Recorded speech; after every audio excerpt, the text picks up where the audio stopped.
Hi guys, welcome back to Yeti Speaks. Today we have a movie review for you. I had a chance to watch this movie over the weekend on Netflix, and I wanted to go ahead and give you guys my review about the movie because I know that Chief Daddy was one of the movies that we did several trailers about last year when it came out.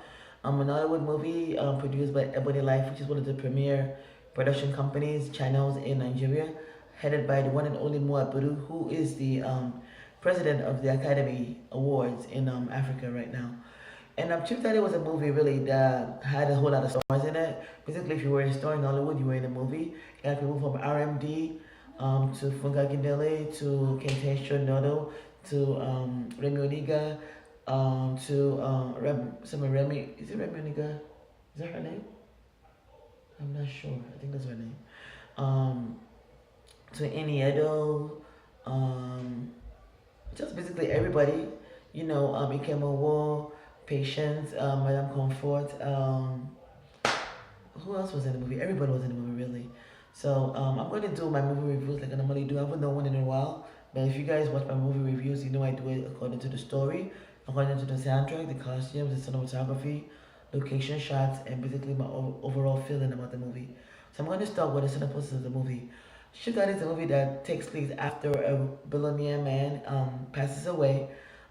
His whole family, basically, his whole family gathers together to read the will to see what is left for them in the movie in the will. He has a lot of he has some kids.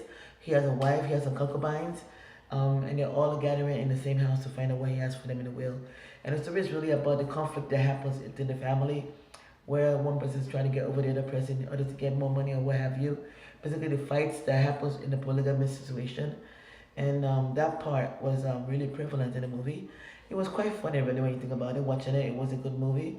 It wasn't the best movie I've seen. It wasn't the most original story I've watched, but it was shot well. The performances were pretty good. It feels like there were so many stars in the movie, and every star was trying to, make sure they were felt, make sure they were known, make sure that they shined in whatever roles they were given to. I especially loved Henshaw Nado in the movie. I thought she was pretty good in her role. I wasn't aware that she spoke so much Yoruba the way she spoke in the movie, and I was quite surprised to see that. I've always thought she was a very good actress, really. Of course, Funke Akindele does what Funke Akindele does. She was also very brilliant in the role. I thought she was pretty good in the movie. Rachel, yes, her name is Rachel Oniga. Rachel Oniga was quite good also in the movie. I loved her in the movie.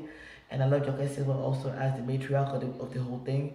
But the person I love the most, but to me, the person, and I'm pretty sure you guys will not believe who I'm going to choose to be my MVP in the movie. The person I loved the most in the movie was Fowles, the bad guy.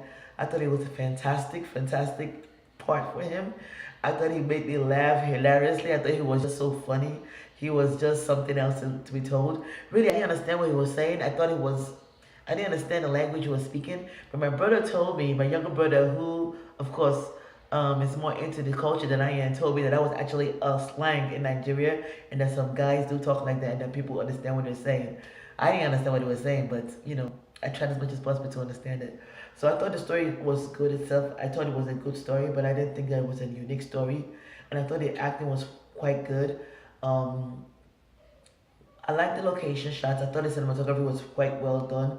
I thought, the location shots with the party itself, where the house was, where everybody was good. It wasn't a whole lot of location shots though, because most of the things happening in the movie was either in the house of the patriarch that passed away or at the party, really. So it wasn't like there was so many location shots or so, and I can't really talk about the cinematography without there being too much to really show about.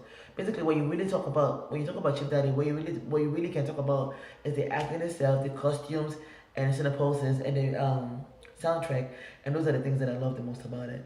I especially love the soundtrack. I especially love How's the Bad Guy song in it. At first I thought it was a joke really, but when I listened to it more and more I actually began to like it. I thought it was quite nice. The costumes were colorful and beautiful, and that's something that Ebony Life always does really well. Of course, RMD and what is her name?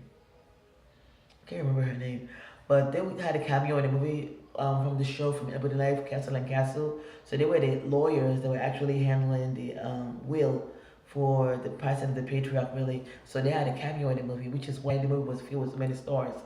Um, I just thought it was a really well acted movie and it was really good. But I think to myself that I think I like I enjoyed the wedding party more than I enjoyed Chief Daddy. I don't think the hype was as it was hyped so much, and I don't think he lived up to the hype really. When I think about it, I think it was a good movie, but it wasn't the best movie. And when I say this is because I'm comparing every movie now to Lionheart by Genevieve Naji, and this was not Lionheart's quality. So overall, I give it a thumb and a half, or maybe and a half. So, yeah, and I don't want to be too down on it. I thought it was a pretty good movie, but it just wasn't the best movie. I'm pretty sure many of you watched it already, but if you haven't, if you want to watch it, you should go on Netflix. It's on Netflix probably for a year, and it's called Chief Daddy. So that's my reaction to the movie. That's my review to the movie. I wonder what you guys think about it. Let me know how you feel about my reviews. Let me know if you agree with me, and let me know if you're gonna go watch it. I think you should watch it if you really want to watch it because it's a pretty funny movie. And that's my review for Chief Daddy. Till next time, guys. Bye bye.